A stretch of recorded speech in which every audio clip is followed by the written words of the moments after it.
All right, picture this, okay? Imagine buying a $20 million condo in New York City only to discover that it creaks like an old ship, the elevators break down regularly, and your neighbors are suing the developer for hiding over 1,900 defects. Or how about this one? Imagine that you live right next door to Elon Musk in Texas, meaning you are neighbors with Musk's super top secret, high security mansion that feels more like a fortress, complete with armed guards and an illegal 16-foot fence. And while all that's going on, we've got Don Hankey living the dream down in Florida. He's the guy who was famous for funding and foreclosing on the one mega mansion in LA.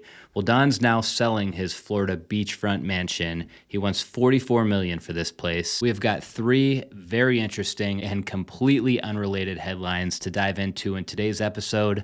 Let's do this. Okay, we're gonna start with that New York skyscraper story, the one that's got all the issues. We've talked about this building at 432 Park Avenue a couple times on the channel in the past. It was once the crown jewel of Manhattan's Billionaires Row. Standing at 1,396 feet, this super tall skyscraper was supposed to be the epitome of luxury living. And to this day, it still makes for one of the most expensive buildings in Manhattan that you can live in. Apartments here range from $10 million for the smaller 2 bedrooms, all the way up to $90 million for the penthouse suite. But behind 432 Park's super sleek facade lies a bunch of problems that have turned into nightmares for anybody who lives here or anybody who bought an apartment here. If you remember a while back, we dove into the lawsuit together. It identified tons of issues. At that time, there was like 1,500 defects with this building. They weren't minor issues either. For anyone who missed that episode, we're talking about persistent leaks, flooding, elevator failures, loud noises, and structural vibrations happening, allegedly. In the latest concerns, the building's white concrete facade has developed severe cracks and corrosion,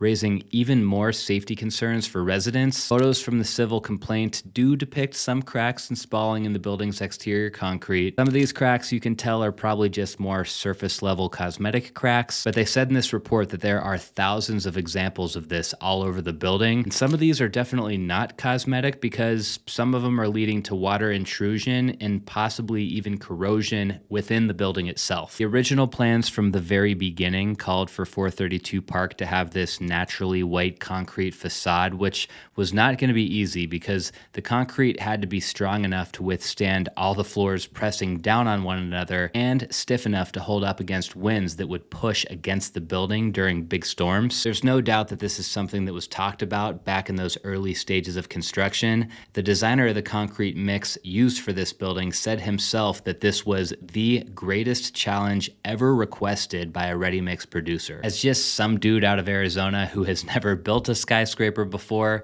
it's hard for me to say how big of a problem this really is. Like, are these cracks and settling issues normal for a 13-year-old building out here in Manhattan, or is this indication of a much bigger problem? I don't know. But one thing's for sure, just the reports of this happening alone has definitely caused the 432 Park building's reputation to take a hit. Reports say that property values have plummeted, with some owners selling at significant losses. And based on all of these latest findings, the condo board at 432 Park Ave is now seeking at least $165 million in damages to cover repair costs and diminish property values. That whole diminished property values thing, I was thinking initially might just be a fluke thing because let's face it, the Manhattan real estate market has kind of been a roller coaster over the last couple years, but I pulled up one example. Let's check this out together. Okay, so here's an old article from 2018. Jennifer Lopez and Alex Rodriguez, they actually bought an apartment here, which they have since sold, but let's check it out. Okay, so this was their unit. It was a nice apartment. It was sitting on the 36th floor. It was a half-floor unit, so they had a lot of space, a lot of views. But if we scroll down here to the price history, check this out. So these guys bought this unit in 2018. They paid $15.3 million for it. About a year later, they relisted it for sale, and they got $15.75 million, okay? So J-Lo and A-Rod, they actually made a few $100,000 on this deal. That's great. But check this out, okay? So sold in 2019 for $15.75 million. That buyer relisted the apartment for sale and then resold it in 2021. They only got $13 million for it at that point. So these owners lost like $3 million on this exact apartment. And let's keep scrolling, okay? So the person who bought it in 2021, they listed it for sale about a year later. And after a bunch of price drops, they sold the apartment for $10.7 million. So just on this one apartment alone, there was like multiple seven-figure losses. I don't really know what to say, you guys. This whole thing actually makes me kind of sad because I've said it before. I personally think that 432 Park is one of the coolest buildings in Manhattan.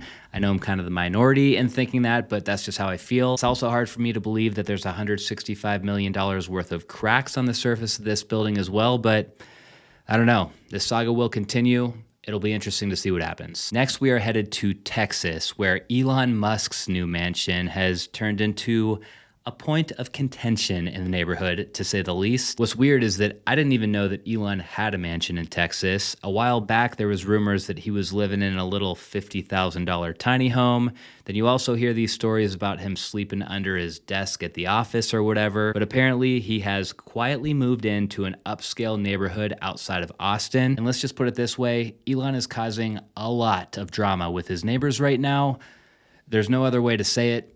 They're not happy with him. The backstory here is that Elon scooped up this $6 million mansion in West Lake Hills, Texas. Neighbors pretty quickly realized that some high-profile person had moved in after seeing armed security hovering around the house.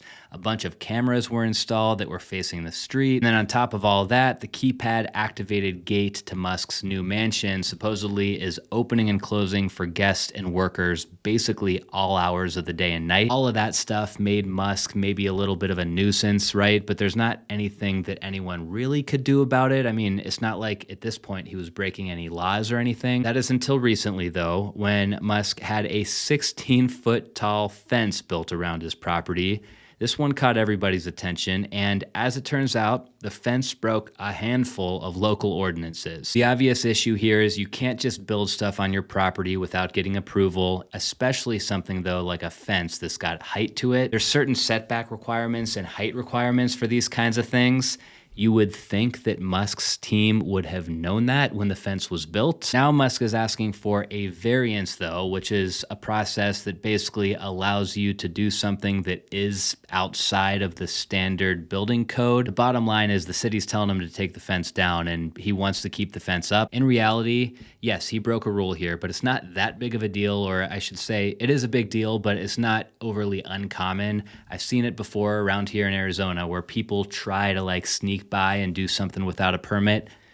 Usually it doesn't end well, but people try. A permit expert working for Musk says that as a high-profile public official, the property's resident, aka Musk, faces ongoing security threats, which makes proactive safety measures imperative. And get this is probably the craziest part to me. Planning and zoning officials at the city actually seemed like they were on the path to approve his fence based on what they were calling hardship variances before all the neighbors got really loud and really started pushing back. If I had to guess, the end of this story is going to be that out of principle, the city's going to tell him to take the fence down. They'll hire some other people to build the fence probably a little bit farther away from the property line, maybe not quite 16 feet. Maybe they'll drop it down to 12 feet or something, and then he can wash his hands of this situation and call it a day. For our last story of the day, and maybe my favorite story of the day, the billionaire Don Hankey has just listed his Highland Beach mansion in Florida, and he wants $44 million for it. Sure, a lot of you guys remember Don Hankey's name from his ties to the one mega mansion in Bel Air.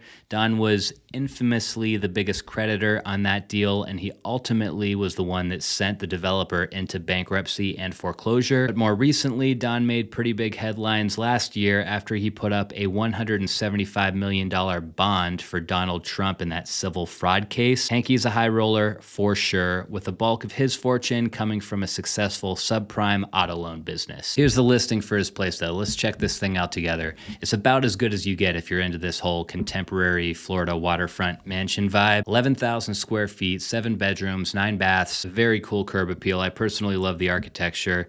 Got this big motorized gate too. Look, that's all Elon Musk needs. Out back, huge walls of windows, basically on every floor and out of every room. These are all looking out to the Atlantic. Yeah, That's your view. Very crazy furniture. Like, I don't know why. I think Don Hankey has got to be like 70 years old or older. I cannot picture someone like him having this type of furniture. What does this art say? Just my luck. I was at the airport when my ship came in. Don't know what that means. Here's your view out of the living room. Oddly enough, I don't think any of these windows open, so that's kind of a bummer. Some more eccentric furniture. Don's got an interesting style. Nice little bar with some killer views. The house comes with a movie theater, an elevator. Now we're in the master bedroom, so there's a little wet bar and coffee maker in here, a seating area. Around the corner is your bed. From the bed, you got a flip down TV from the ceiling. Huge walk-in closet. Very cool master bathroom. See, these are the types of things that are just so Florida to me. Like, there's so much white in this house. There's so much marble in this house. There's obviously so much glass in this house.